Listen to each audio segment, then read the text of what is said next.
Ici Gabriel pour Ultime Radio, entrevue avec Annie Blanchard au El Teatro du Cabaret du Capitole. Annie est présentement en promotion pour son deuxième album qui s'appelle Marcher vers le Nord. Donc, venez avec moi, on s'en va la rencontrer. Je ferai un monde pour toi et moi. Je ferai un monde pour toi, un baiser à la fois. Gabriel pour Ultime Radio avec Annie Blanchard, on est au El Teatro du Cabaret du Capitole pour ton deuxième album, ce qui s'intitule Marcher vers le Nord. Ton cheminement s'en va très bien. Depuis Star Academy, il y a eu le Félix de l'année pour la chanson de l'année. Comment le feeling par rapport à ça, c'est pour toi de se voir remettre un prix comme ça en début de carrière, ça a fait quoi? Eh ben, le Félix, je t'avoue, je m'y attendais tellement pas. Je savais qu'Évangeline allait bien, je savais que les gens l'avaient beaucoup aimé, ça allait bien dans les radios et tout ça, puis c'est vraiment les gens qui l'ont mis là, hein. C'est le public qui a fait en sorte qu'Évangeline a eu ce succès-là, c'est vraiment eux qui ont fait les demandes et tout ça. Mais honnêtement, là, quand j'étais assise au Gala de la Disque, puis que je voyais toutes ces personnes-là qui étaient en nomination avec moi, des grands noms, des artistes incroyables, ben je me disais ben non, mais tu sais, déjà d'être en nomination c'était énorme, mais jamais que j'aurais pensé de monter sur cette scène-là. C'était une grosse surprise. Ça a été un super beau cadeau que le public m'a fait, mais je te dirais que ça a été vraiment, je pense, là que tout a vraiment commencé. Là. Ça a été quand j'ai gagné à la Disque, je pense que c'est là que je me suis dit ok, là Évangeline, elle a vraiment marqué là, les gens ici. Puis ça a été ma chanson porte-bonheur, ça a été la chanson qui m'a suivie depuis 5 ans, les 5 dernières années. Et elle me suit encore, puis elle va sûrement me suivre encore pendant longtemps. Ça va être sûrement une chanson que je vais faire toute ma vie, je pense. T'sais. Puis je suis contente de ça, je suis contente de cette belle carte de visite que j'ai eue avec Évangeline. Évidemment, la chanson, t'as une voix magnifique pour pouvoir la chanter, puis elle te représente extrêmement bien. J'ai eu la chance d'écouter l'album. Il y a beaucoup de chansons. Tu parles un petit peu de ton coin de pays, qui est le Nouveau-Brunswick. Tu t'ennuies un petit peu de ton coin. Ça fait quoi d'être parti pendant... Tu habites à Montréal, je crois? Oui, ben j'habite maintenant sur la rive sud de Montréal. Ça fait environ 3 ans. Au début, c'était difficile pour moi de partir, c'est sûr, parce que j'avais vraiment une vie bien établie là-bas. Mais je me suis vraiment bien adaptée au Québec. J'avais déjà de la famille ici, fait ça m'a aidée. Tu sais, eux autres, ils m'ont beaucoup aidée dans mon adaptation et tout ça. Mais je me suis trouvé un beau petit cocon là sur la rive sud. Je me sens bien, j'aime ça. J'ai le Mont-Saint-Bruno derrière chez nous. Je suis vraiment, j'aime beaucoup ça. Puis je retourne quand même au Nouveau-Brunswick assez régulièrement. Ça c'est sûr aussi que ça fait que ça m'aide beaucoup parce que mon monde est là-bas, ma famille, mes amis, toute ma gang est là-bas. Je m'ennuie souvent aussi de la mer et tout ça, parce que je veux dire, j'ai été élevée là, ça fait partie de moi. Mais le fait que j'y aille aussi souvent, ça m'a vraiment aidée. Puis Montréal, Caraquette, pour moi, c'est ça se fait assez vite, là, c'est plus un problème, je trouve plus ça loin du tout, je suis assez habituée de le faire. Donc, je le fais souvent, puis ouais. Excellent. Pour date de spectacle, présentement, tu es en promotion. La tournée va commencer aux environs de quand?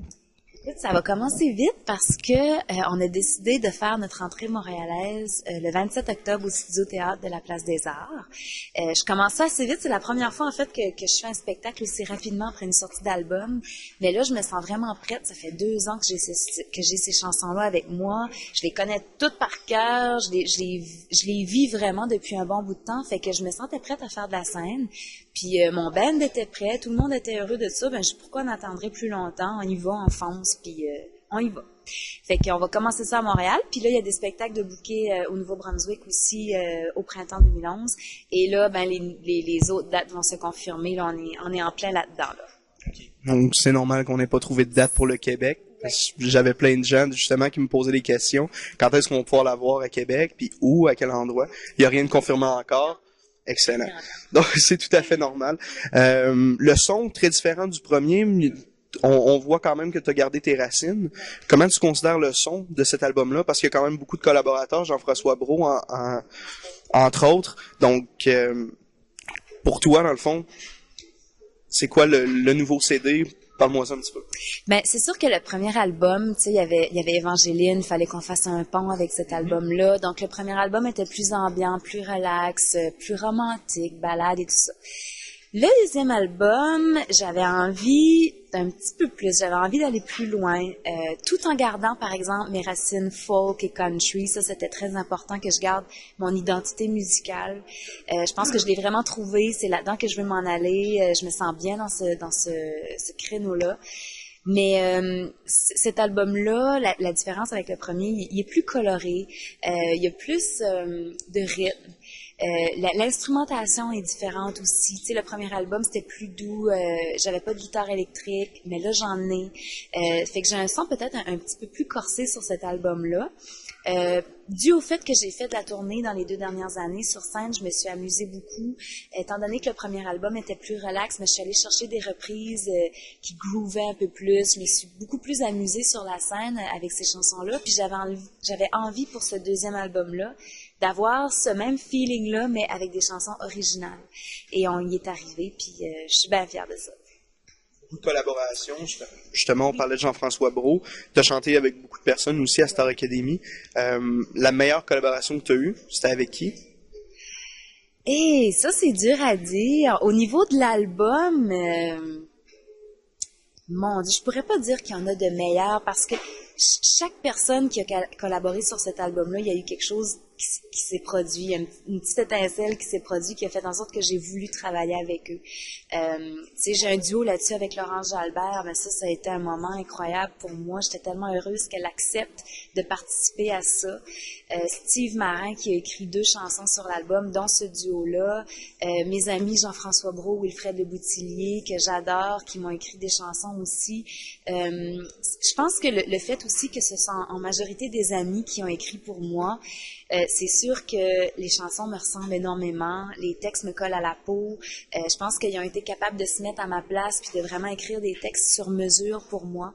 Fait que c'est pour ça que c'est difficile pour moi de te dire lequel parce qu'ils ont tous quelque chose de spécial. Excellent. Tu as également participé à l'écriture de certaines chansons, ainsi qu'à la composition. Est-ce qu'on peut s'attendre à éventuellement peut-être un CD tout à toi avec tous les textes, la composition musicale?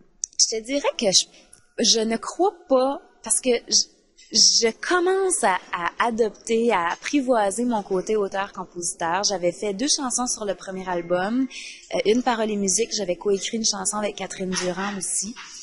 Le deuxième album, j'ai un texte. J'ai collaboré à la musique de cette chanson-là aussi. J'en ai pas d'autres pour le moment. Comme je dis, je suis encore dans les débuts de tout ça. Je suis en train d'apprivoiser tout ça. Mais moi, mon côté interprète est quand même assez fort. Je pense que je l'ai montré avec Évangéline, ce côté-là, à quel point j'aime interpréter des chansons aussi, m'approprier les textes des autres. Puis c'est ce partage-là que j'ai avec les auteurs-compositeurs, de m'asseoir avec eux, de leur raconter ce dont j'aimerais parler dans mes chansons. Tu sais, c'est ce que j'ai fait avec Paul Darèche, par exemple, pour la chanson « Il était là ». On s'était assis, on a jasé, puis je lui ai expliqué vraiment mon histoire avec mon père. Puis après ça, je lui ai écrit un super long courriel avec plein d'autres souvenirs qui me revenaient en idée. Puis ça, ce côté partage-là, j'aime ça. Fait que je me dis, j'aimerais peut-être éventuellement faire un album, peut-être pour le prochain, avec peut-être, oui, plus de mes textes ou plus de mes musiques, mais en collaboration avec d'autres personnes. Parce que je me nourris énormément de ces personnes-là, ça m'aide beaucoup pour ma confiance et tout ça. Mais j'aimerais aussi garder un petit côté interprète. Fait que j'aimerais avoir les deux, je te dirais. Un peu des deux. Essayer de balancer un petit peu plus les albums. Essayer de balancer ça. Excellent. On parlait d'Évangéline. Tu parlais justement qu'elle va comme te coller à la peau pendant... Est-ce que justement elle va faire partie du spectacle? Probablement que oui. On peut s'attendre à quelque chose de nouveau ou tu vas vraiment garder l'intégrale de ce que tu chantais déjà? Et sais-tu quoi, Évangéline, c'est tellement difficile. On peut pas changer cette chanson-là, c'est clair. C'est sûr que cette fois ici, pour la première tournée, j'étais en acoustique, donc j'avais seulement des percussions et une guitare. Pour la nouvelle tournée, on va avoir 3 musiciens. Donc là, j'ai comme monté un peu j'ai augmenté la formule, si tu veux. Fait que là, c'est sûr qu'on va avoir une basse de plus, une contrebasse basse. Ça va rajouter comme une nouvelle couleur à la tournée, au spectacle. Mais pour ce qui est d'Évangéline, c'est peut-être juste au niveau de l'instrumentation que peut-être on va ajouter ça, mais je pense qu'on peut pas toucher à quelque chose qui a fonctionné ou c'est une formule gagnante. La façon dont je l'ai faite, c'est cette version-là qui a touché les gens. Puis je pense que elle va toujours rester comme ça. Je vais probablement toujours la garder intégrale. Ouais. Excellent. J'ai vu que tu jouais un petit peu de guitare acoustique. Ça fait-tu longtemps? Oui, ben moi en fait ça fait depuis l'âge de 14 ans que je joue de la guitare, mais j'ai pris un long break là, parce que j'avais commencé avec la guitare de mon grand-père. Une vieille guitare, puis la touche était tellement haute, je me brisais les doigts, je me suis découragée à un moment donné, j'ai dit oublie ça, je suis plus capable, c'est trop difficile. Fait que j'avais pris vraiment une longue pause, puis dans le début de ma vingtaine à peu près, ben quand j'ai rencontré mon chum en fait, qui jouait de la guitare aussi, j'ai recommencé à en jouer. Fait que là, ça fait à peu près, je dirais, une dizaine d'années là que j'en joue. Je me considère pas une virtuose, là, je m'accompagne seulement pour le plaisir, puis c'est quelque chose que j'aime, tu sais, j'aime ça jouer de la guitare, j'aime ça avoir un instrument, puis mais j'en joue pas dans toutes les chansons, tu sais, il y a certaines chansons que là, je me dis, ah ouais, là, je me sens confortable, je vais le faire. Mais je trouve ça le fun de pouvoir jouer d'un instrument. Tu sais, même pour composer de la musique, ça aide énormément. Puis j'aime ça en spectacle. Je trouve que c'est un ajout que j'aime faire. Puis mon guitariste aime bien ça aussi, parce que quand je peux faire de la guitare, lui, il peut s'amuser bien gros par-dessus tout ça. Fait que ça leur donne aussi une chance de faire autre chose avec les chansons. Puis là, justement, en parlant d'instruments, sur l'album, il y a une chanson qui s'appelle Trop plein d'amour, sur laquelle on a mis du ukulélé. Moi, j'adore ça. J'ai toujours aimé cette petite guitare-là. Et sur Trop plein d'amour, on a décidé d'en mettre sur l'album. Et quand j'ai su qu'on allait en mettre, je me suis acheté un ukulélé. J'ai appris la chanson. J'en ai pas joué sur l'album parce que j'étais pas encore prête. C'est vraiment Régent Bouchard, le réalisateur, qui l'a fait. Mais avec mon ukulélé, fait que là, il a vraiment fait le baptême de ma petite guitare. Mais je vais la porter avec moi en spectacle. Fait que ça va être un nouvel ajout à mon côté musicienne. Je vais jouer un petit peu de ukulélé dans le spectacle. Fait que Une belle petite surprise pour les gens qui vont pouvoir assister au spectacle. Oui, ben oui, c'est excellent. Ça. Excellent. Donc, ben merci beaucoup, Annie. Ben, merci ça m'a fait énormément plaisir. Puis, j'ai bien hâte de voir le spectacle. Sincèrement, là, j'ai vraiment hâte. En espérant que vous avez apprécié l'entrevue avec Annie Blanchard aujourd'hui, pour moi, ce fut tout qu'un plaisir de pouvoir la rencontrer. Elle est sympathique, elle apporte beaucoup de contenu et j'ai bien hâte de voir son spectacle et je suis certain que vous aussi, c'est la même chose. Donc, à la prochaine pour la prochaine entrevue Ultime Radio.